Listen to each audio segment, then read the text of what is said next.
Hello friends, welcome to number one சமையல். இன்னைக்கு நம்ம அரிசி மாவு புட்டு எப்படி செய்யலான்னு பார்க்கல நம்ம செய்ய போகிறோம். ஓகே, அதுக்கு நான் வந்து 2 அழாக்கு பச்சரிசி எடுத்துக்கிறேன். அது 2 அழாக்கு நல்லா சுத்தம் பண்ணி போட்டாச்சு. இப்போ அதை கொஞ்சம் தண்ணி ஊற்றி கழுவிட்டு ஊற வச்சிடலாம். ஃபஸ்ட்டு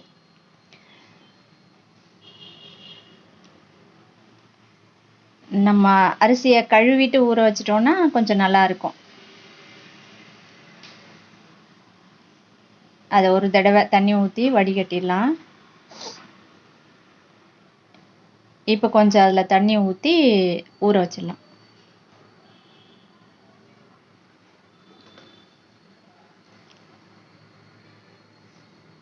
இப்போ இது அப்படியே ஊறட்டும். ஒரு 3/4 மணி நேரம் ஊறணும். இப்போ 3/4 மணி நேரம் ஆயிடுச்சு.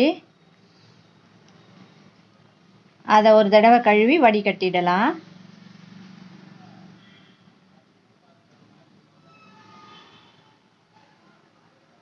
அது கொஞ்ச நேரம் தண்ணியெல்லாம் நல்லா வடிஞ்சிடட்டும்.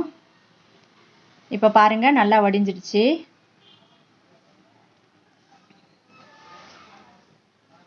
இப்போ அந்த அரிசியை நம்ம அரைச்சிக்கலாம். மிக்சிலேயே அரைச்சிடலாம். கொஞ்சமாக தானே போட்டிருக்கோம்.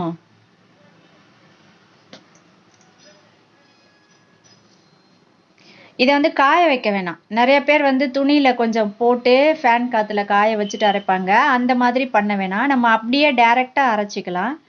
நல்லா அரைஞ்சிடும். பாருங்க, நான் அப்படியே தான் போட்டு அரைக்கிறேன், காய வைக்கவே இல்லை.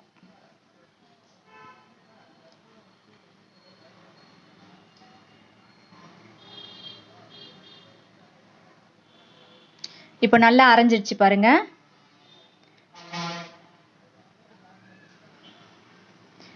இப்போ இதை நம்ம ஜலிச்சிக்கலாம். ஒரு மாவு ஜல்லடை, இந்த பெரிய கண்ணா இருக்கும் இல்லையா, அதில் போட்டு ஜலிச்சிக்கலாம்.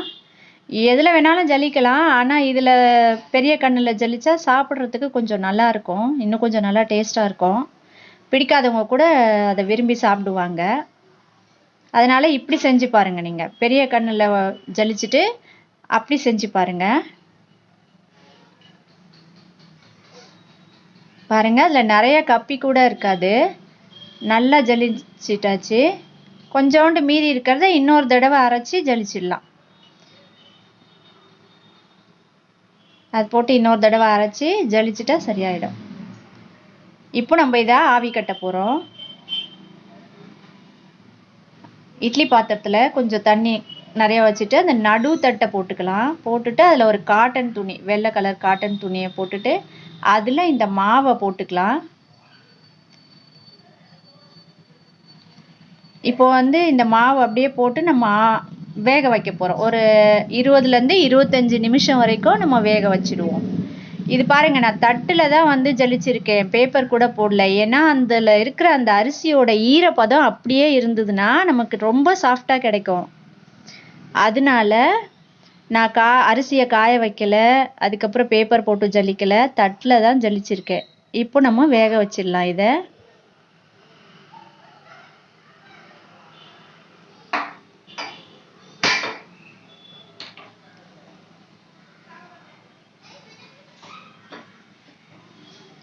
இப்போ இது வச்சதுலேருந்து ஒரு 20லேருந்து 25 நிமிஷம் அது வரைக்கும் வேகட்டும்.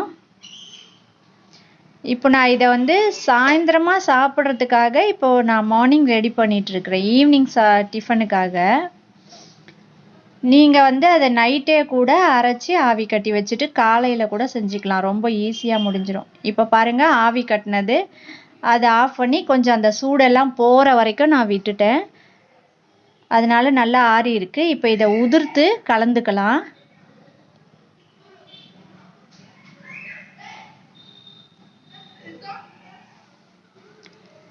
இந்த பெரிய கண்ணு உள்ள ஜல்லடையில் ஜலிச்சதுனால அவ்வளவா கட்டியெல்லாம் அதில் வரவே வராது.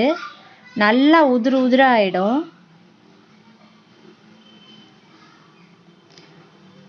கொஞ்சமாக உப்பு போட்டுக்கலாம். உப்பு போட்டு கலந்துட்டு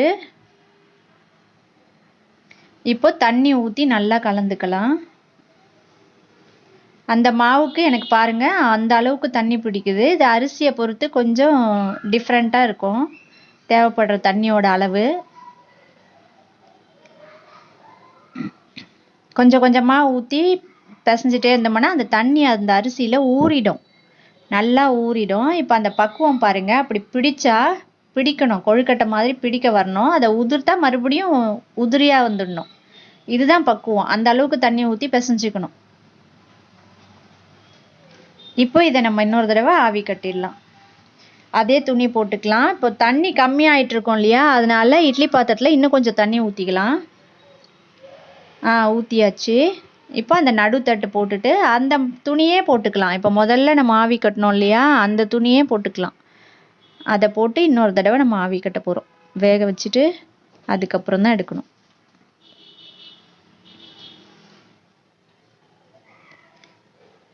நீங்கள் இப்படி 2 தடவை செய்ய வேணாம், வேக வைக்க வேணாம்னு நினச்சா அந்த அரைச்ச மாவை நல்லா வறுத்துட்டு கூட செஞ்சிடலாம்.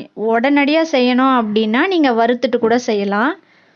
ஆனால் அரைக்கிறது மட்டும் அந்த மாதிரி ஈரத்தோடு அரைச்சிக்கோங்க, அப்போ நல்லா சாஃப்டாக வரும்.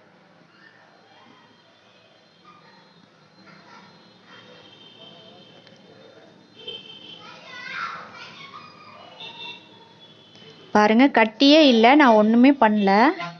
அந்த மாதிரி கட்டி கட்டியாலாம் வரவே வராது அது.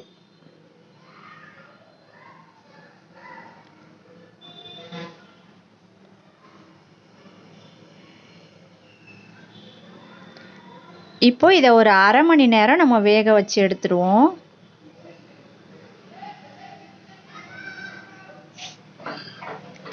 பாருங்க, வச்சாச்சு. ஒரு அரை மணி நேரம் வேகட்டும், அதுக்கப்புறம் எடுத்து நம்ம கலந்துக்கலாம்.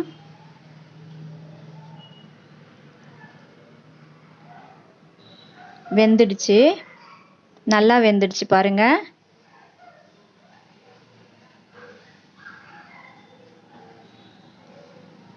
பாருங்க எப்படி பூ போல வெந்திருக்கு பாருங்க.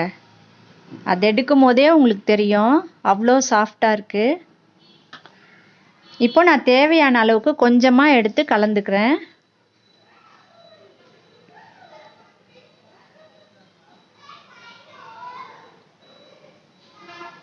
இப்போ மீதி இருந்துச்சுன்னா இதை அப்புறமா தேவைக்கு அப்போ நம்ம கலந்துக்கலாம். இப்போ நான் ஈவினிங் செய்கிறேன், இது நாளை காலையில் வரைக்கும் கூட நல்லா இருக்கும், அப்படியே கெட்டு போகாது. காலையில் வேணும்னா அதை ஒரு தரம் சூடு பண்ணிவிட்டு நீங்கள் கலந்துக்கிட்டிங்கன்னா இன்னும் ரொம்ப நல்லாயிருக்கும். பாருங்கள், இப்போவும் கட்டியெல்லாம் வராது, நல்லா உதிர் உதிராக ஆகிடும், அவ்வளோ சாஃப்டாக இருக்குது. கொஞ்சம் ஏலக்காய் பொடி போட்டுக்கலாம்.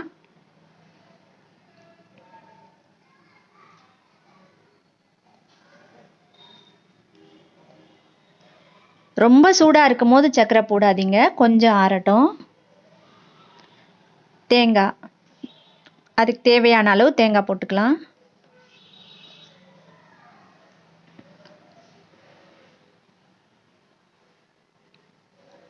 இப்போ கொஞ்சம் ஆறிடுச்சு. இப்போ சர்க்கரை போட்டுக்கலாம். சர்க்கரை அவங்கவுங்களுக்கு எவ்வளோ இனிப்பு தேவையோ அந்த அளவுக்கு போட்டுக்கலாம். எனக்கு ஒரு 3 ஸ்பூன் தேவைப்படும் அதுக்கு.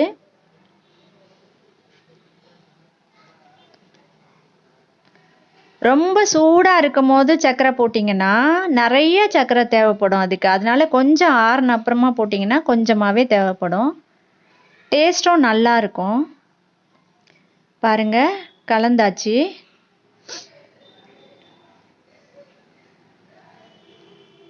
இப்போ புட்டு ரெடி ஆயிடுச்சு பாருங்க, சூப்பராக இருக்கு.